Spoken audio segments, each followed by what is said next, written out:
I want you to imagine the people living in your community. It could be a young person moving into their home for the first time, fresh out of college. It could be an older couple living with some relatives, trying to help them make ends meet. You might have them over for dinner. You might go over to their house. You might babysit their kids. Any one of these people in your community could be human traffickers. This was the reality for residents in this quiet Teaneck neighborhood last year.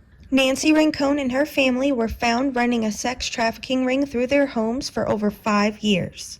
The Rincons, along with 22 other Bergen County residents, were arrested in February of 2021 on sex trafficking and prostitution charges. Kind of this view that trafficking is just the mafia, but a human trafficker could really be anyone. I'm here today at Montclair State University's Conrad J. Schmidt Hall, the home to the global human trafficking organization here on the campus.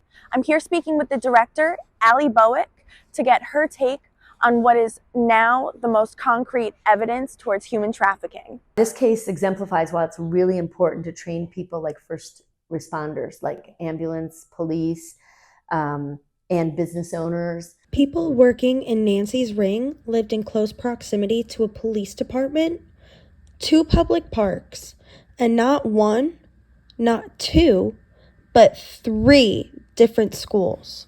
Educating the public on signs of trafficking in their area is one of the easiest ways to ending rings like Nancy's. People living in the home who are of the age to go to school but are not attending is a major red flag to look out for.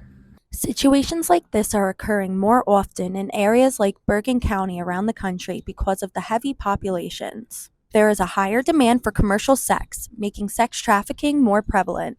This is why funding needs to go towards the education of what human trafficking really looks like in the community.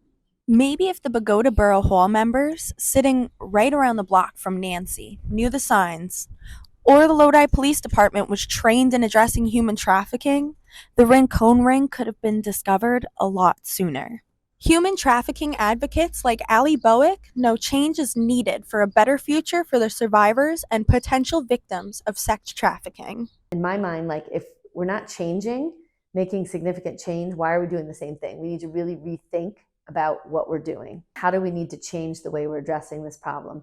What kinds of policies do we need to develop? What kinds of research with survivors needs to be conducted so that we can really we call it flipping the script, right? How do we flip the script and how do we change the conversation around human trafficking? By letting survivors take control of trafficking initiatives, we can give them hope for a real change and a new start after their traumatic experiences.